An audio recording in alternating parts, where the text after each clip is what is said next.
In this weekend's NFL Draft, the Jets will show us their priorities: offense versus defense, need versus value, plug and play versus long-term contributions. We will explore these decisions the Jets will need to make on today's episode of the Locked On Jets podcast. You are Locked On Jets, your daily New York Jets podcast. Part of the Locked On Podcast Network, your team every day.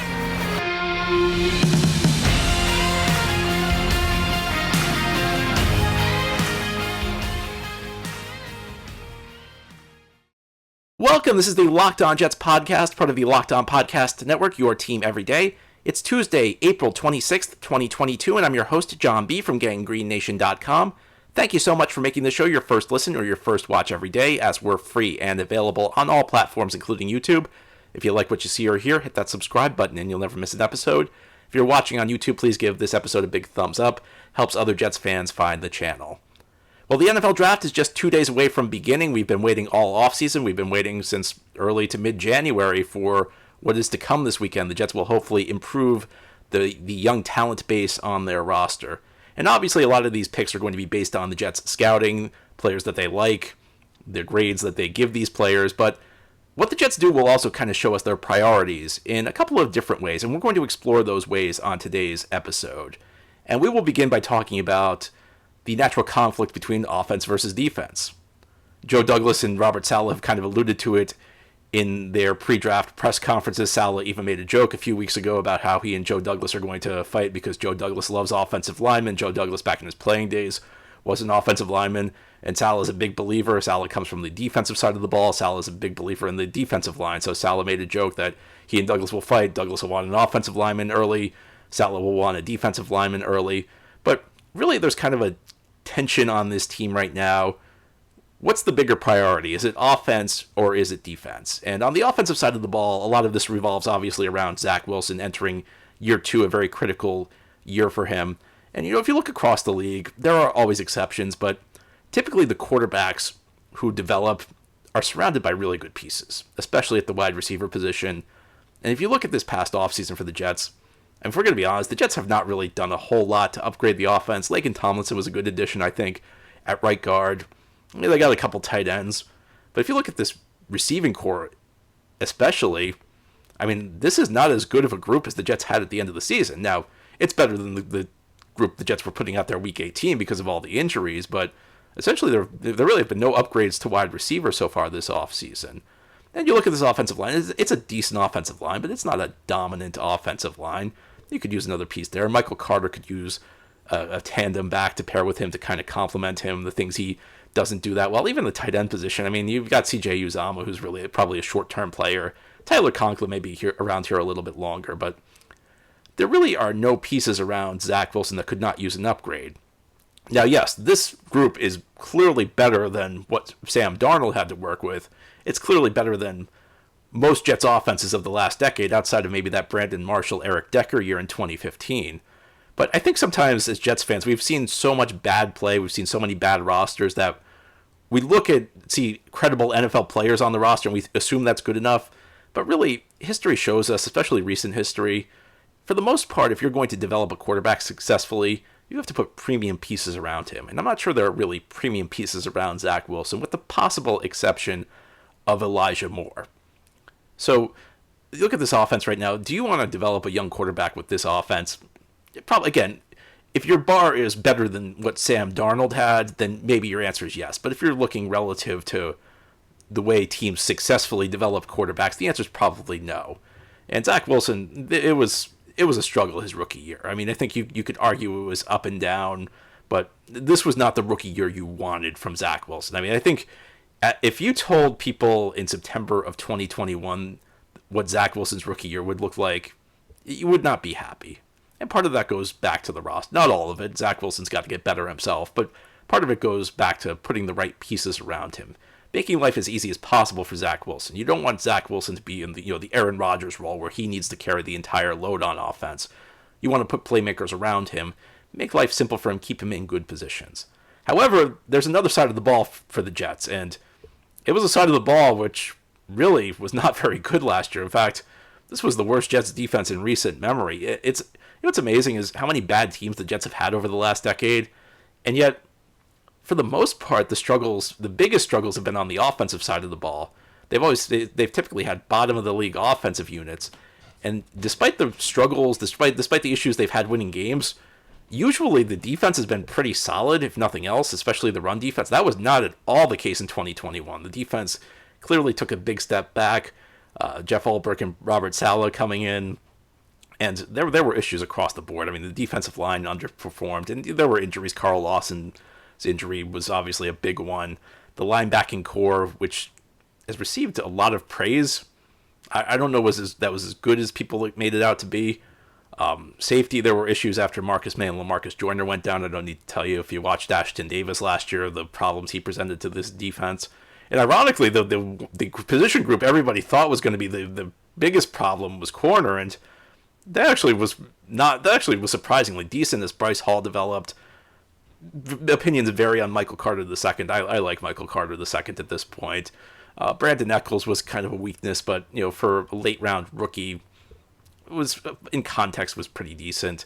And you did bring in DJ Reed, so ironically, corner, which was the position where the Jets had like a bunch of late round young players, first and second year guys last year, which seemed like it was going to be the big weakness. It's actually the one spot that I thought held up reasonably well, but across the rest of the defense, there were problems. And you hope that on some level, being in the second year in the system, guys understanding things a little bit better, maybe that'll help them out.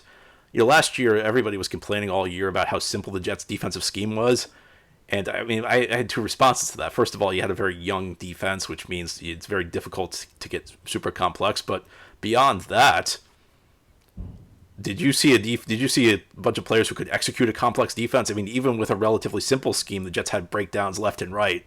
So you want to make things even more complex for them when they couldn't even execute a simple defense.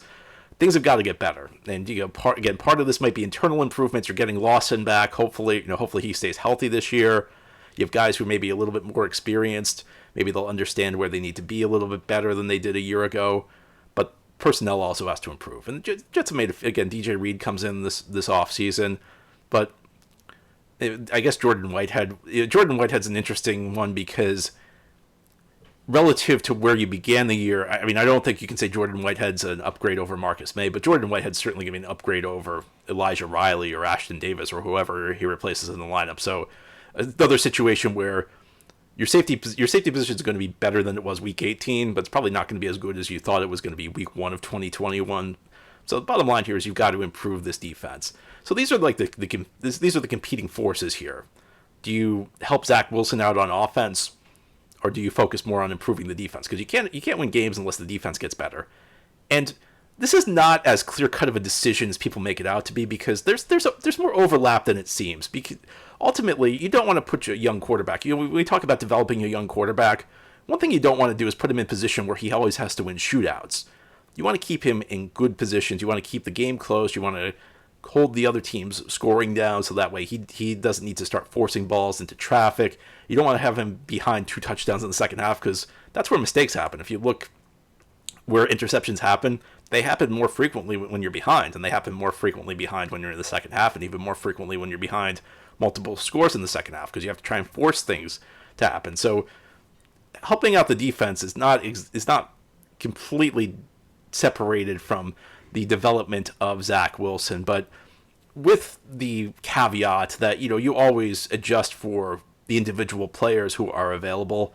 I look at this thing and I feel like, and this might be a little controversial because of how bad the defense was last year, I feel like if all things are equal and you have a player who is equally good on offense or on defense, I feel like I lean more towards the offense, because no matter who you draft on defense, it's probably not going to be enough to make the Jets a 10-win team this season.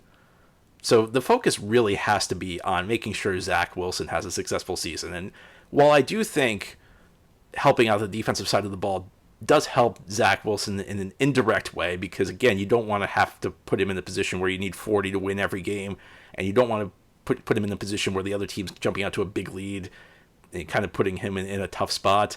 But I just think more directly the Jets need help on offense, because there's not really a lot of game-breaking talent. There's nobody on offense who really changes the game and makes again, pending Elijah Moore's development, Elijah Moore is kind of a wild card in this situation because he, near the end of his season last year before he got hurt, really seemed like he was coming along. But even if Elijah Moore comes along, that's one player. You want to have as many impact guys as possible on the offensive side of the ball to help a young quarterback along. And if you can have more than one, that's great. So the Jets have maybe one right now, maybe not. So to me, I think the focus should be on the offensive side of the ball. So that's where I kind of come down on this. But again, it depends on the individual player. If there's a defensive end who's way better than anybody else on the board, then you take the defensive end. I'm not saying you go out and draft offense for the sake of offense, but I'm saying if it's close, I would probably lean more towards drafting a player on the offensive side of the ball. But this is not the only priority the Jets are going to have to figure out. There's always a question in the draft. How much do you pick for need? How much do you pick based on long-term value? We will discuss that ahead here on this Tuesday episode of Locked On Jets. Today we are talking about decisions the Jets will have to make ahead of the NFL draft. And I want to tell you about Athletic Greens. Athletic Greens, if you make the decision to take it, it will allow you to absorb 75 high-quality vitamin minerals, whole-source superfoods, probiotics, and adaptogens to help you start your day right. This special blend of ingredients supports your gut health, your nervous system, your immune system, your energy, recovery, focus, and aging. All the things. It costs you less than $3 a day. You're investing in your health, and it's cheaper than your cold brew habit. It's cheaper than getting all the different supplements yourself. You're investing in an all-in-one nutritional insurance. And to make it easy, Athletic Greens is going to give you a free 1-year supply of immune-supporting vitamin D and 5 free travel packs with your first purchase. All you have to do is go visit athleticgreens.com/NFL Network. Again, that's athleticgreens.com/NFL Network to take ownership over your health and pick up the ultimate daily nutritional insurance. Of course, the NFL draft is this week, and believe it or not, you can bet on the NFL draft. There are plenty of player props available. Where will certain prospects go? Who will the first overall pick, the second overall pick be? And you can also bet on the upcoming NFL season. And if you're a fan of the Jets and think that they've done a great job this offseason, well, the betting boards don't really agree with you, so you can make some good money if the Jets end up being good this season. And you should know that BetOnline.net is your number one source for all of your sports betting stats and sports info. Find all of the latest developments, league news, and reviews, including this year's basketball playoffs and the start of the Major League Baseball season. BetOnline is your continued source for all of your sports wagering information, from live betting to playoffs, esports, and more. Head to the website today or use your mobile device to learn more about the trends and action. BetOnline, where the game starts. Thank you for making Locked On Jets your first listen every day. And now for a big announcement. For the first time ever, Locked On is hosting live coverage of the 2022 NFL Draft from our studios in Dallas, with pick-by-pick analysis from our local team experts and draft gurus, including maybe I'll make an appearance or two. Tune in all 3 days as our draft team guides you through every pick and every trade in real time. It starts Thursday, April 28th at 7 p.m. Eastern Time, available on Locked On NFL YouTube and the Odyssey app. And on today's show, we're talking about the upcoming NFL Draft. We're talking about certain priorities the Jets are going to need to decide upon. In the first segment, I talked about the decision about whether they prioritize offense more than defense. Zack Wilson needs help on offense. The defense just needs lots of help because it was terrible last year. Now we're going to talk about the idea of need versus value. And that's always the question in the NFL Draft. And I think sometimes we oversimplify things. We talk about, you always hear need versus best player available. And really, I think for the most part, picks are a combination of the two. Every team always claims that they're focused only on best player available, and the needs doesn't come in. But you see all the time teams do factor needs in. It's not always based on need though, but it's also not always based on best player available. I mean, Joe Douglas could talk all he wants. I heard Joe Douglas the other day on Michael Kay's radio show, and Michael Kay made a great point where he said, Joe, you could talk about best player available all you want. If Kenny Pickett's the best player available on your board, you're not going to pick him because he's a quarterback, and you're not taking a quarterback this year. So in some ways, this argument's kind of academic. I think it's not so much a question of do you draft based on need or do you draft based on best available player. It's more what weight do you put on each one? Is it 50% need, 50% value? Is it 30% need, 70% value? And for a team like the Jets, it becomes even more academic because practically every area of your team can be considered a need, but there are some needs that are more pressing than others. I think looking at this right now, on paper, it seems like offensive line is not that great of a need, at least immediately.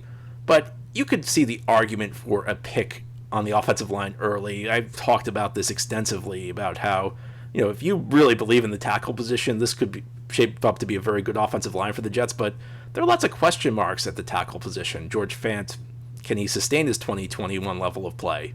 Is he going to be able to be re-signed? What are you getting from Mekhi Becton? And if the answer to any of these three questions for the Jets is negative in their evaluation, then a tackle makes some degree of sense.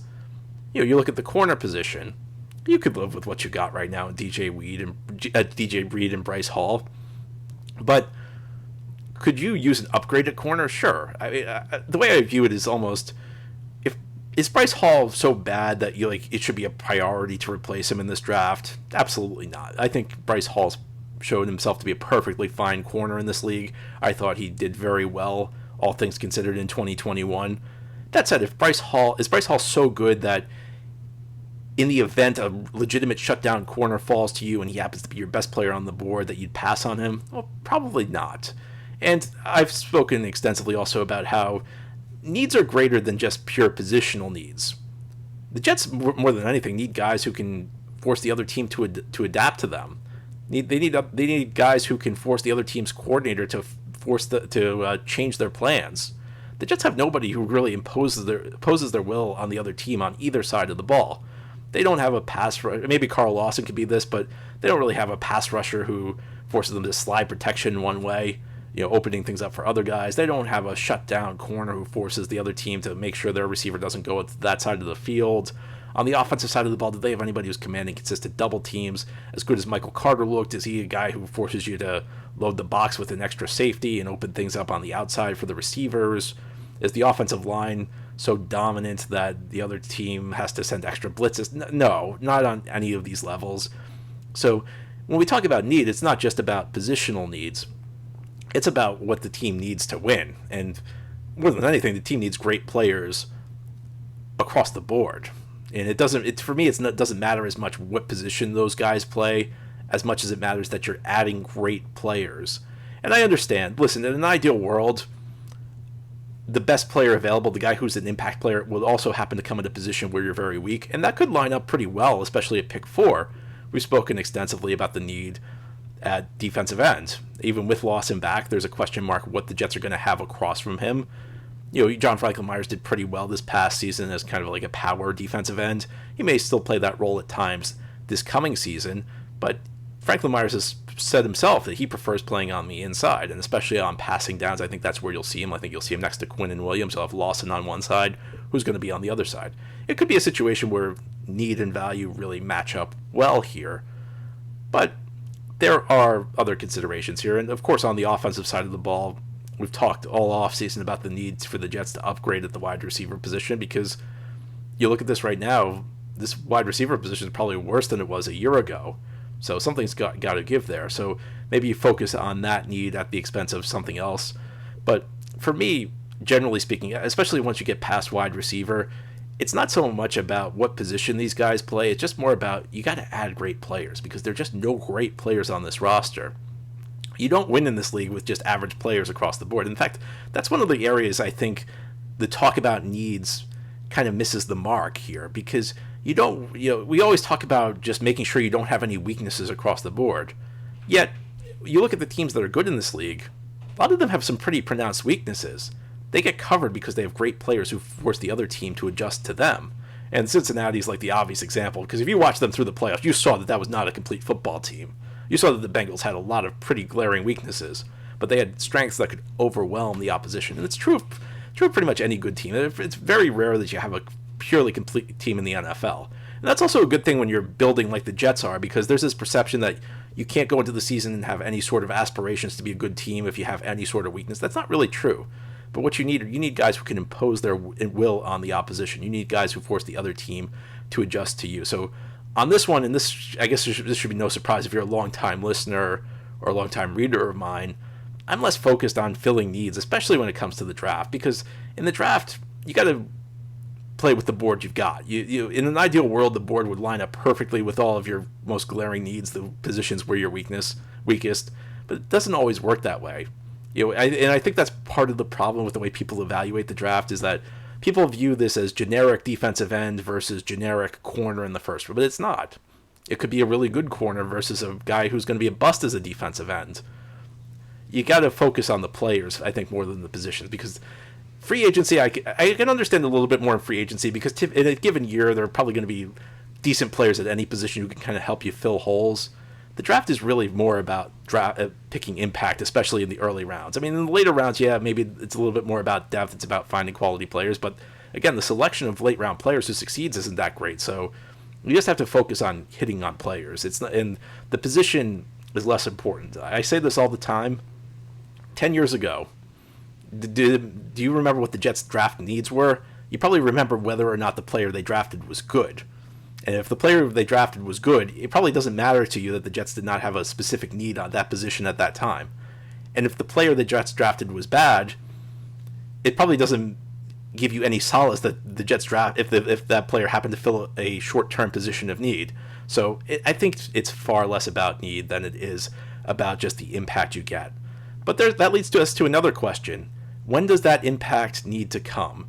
And should the Jets be drafting players who they think can immediately fill roles on this team and make an immediate impact? Or should they be more focused on players who will provide them with value on the long run? We'll talk about that as we conclude this Tuesday episode of Locked On Jets. Of course, the NFL draft begins on Thursday. You're going to want to make sure you have lots of great snacks as you watch the Jets pick at 4 and 10. And that means you should have some Built Bars in the house. Built Bar is the best tasting protein bar on the market. It's a protein bar. It doesn't taste like one, though. At Built Bar, they figure out how to make the bars delicious, and then they figure out how to make them healthy, and they do both. I mean, they're delicious because all bars are covered in 100% real chocolate. There are lots of delicious flavors from mint brownie to coconut almond to others. And they're healthy. 130 calories, 4 grams of sugar, 4 net carbs, and 17 grams of protein on most bars. Go to Built.com. You can check out all the flavors for yourself, and you're probably going to want to buy a couple Built bars. And when you do that, use promo code LOCKED15. It's one word with no space, LOCKED, number 1, number 5. If you do that, you'll get 15% off your order. Again, it's promo code LOCKED15 for 15% off at Built, BUILT.com. This is the Locked On Jets podcast here on this Tuesday. We are talking about priorities the Jets will need to set as they move towards the NFL draft, and what the Jets do this weekend will probably show you their priorities in these areas. We've talked about the conflict between drafting offense versus drafting defense. We have talked about need versus value. Now, to close out the show, we're going to talk about how important it is to get an immediate contribution. And that's always kind of a question in the draft. Do you draft the more polished player who you think is going to be able to step in on day one? And if you're talking about like a defensive lineman, it's a guy with an established set of pass rushing moves, a guy with a proven track record of production, a guy who knows how to use his hands well, a guy who kind of rushes with a plan. At the receiver position, you can talk about route running, you can talk about a varied assortment of releases. Or do you go draft more based on tools? Maybe guys who are a little bit less developed, but conceivably could have a higher ceiling. And like the other two areas, in some ways this is kind of academic, because in an ideal world you get both. In an ideal world you get a guy with tremendous physical tools, especially when you're drafting in the top 10. You get guys with refined games who also have sky-high ceilings. But I think if you look at this draft class, there are some guys who you think maybe could contribute immediately, others who might not be able to do so. You look at pick 4, there's a guy who's been rumored there. There's a guy who's rumored to be off the board by the time the Jets pick it for, Trayvon Walker, who you would assume is going to be a little bit more of a project than some other players just because of his role in college, because he really has not been asked to develop a lot of big-time pass-rushing moves.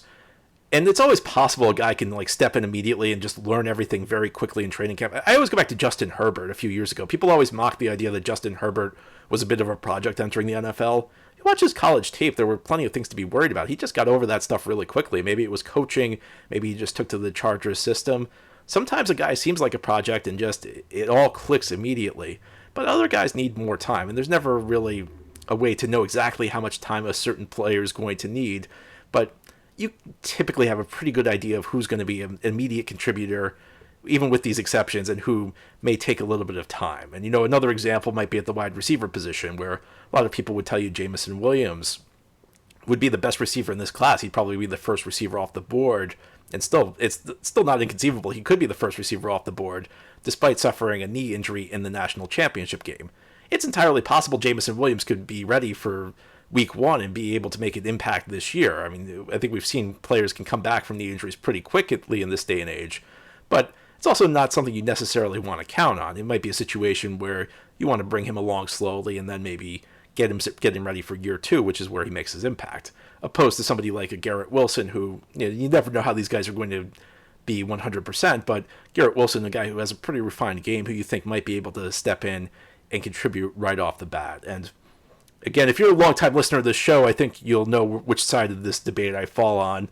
I am always very hesitant to put too much expectations on rookies. So for me, it's very seldom about day 1 what you do, because almost everybody needs some degree of time to transition into the NFL. It's a big deal. You're learning more complicated playbooks. You're going up against more skilled opponents.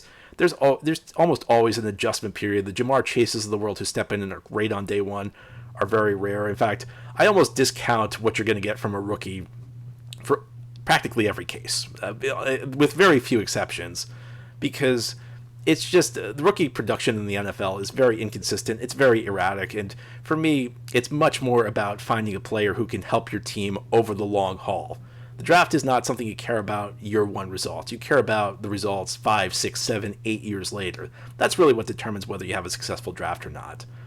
Now, again, at the receiver position, it's a little bit different this year, because, and I don't like that the Jets are in this position, because you've got Zack Wilson. It's such an important year that you need somebody who can help Zack right away, which I think is probably why there are all these rumors about the Jets trading for a veteran receiver, is that you don't want to have a rookie go through the learning curve with Zack. You want somebody who knows what they're doing right away. Although the Jets made the big move for the big attempt at getting Tyreek Hill, and otherwise they've been kind of quiet this offseason despite rumors about other players. So maybe at the receiver position, I think that could factor in. But elsewhere, I mean, it's really not about year 1 for me. It's really more about what you do over the long run. And hopefully what we remember is not what players do as their rookie years. We hopefully remember these guys as long-term successful players for the Jets. Anyway, that's all for today's episode. This has been the Locked On Jets podcast, part of the Locked On Podcast Network. As always, if you enjoy the show, subscribe to it. Leave it a 5-star review if you're listening on a podcast source. Big thumbs up if you're watching on YouTube. Hope you have a great Tuesday, everybody. Send in your mailbag questions. Tomorrow we'll have our final weekly mailbag before the 2022 NFL Draft.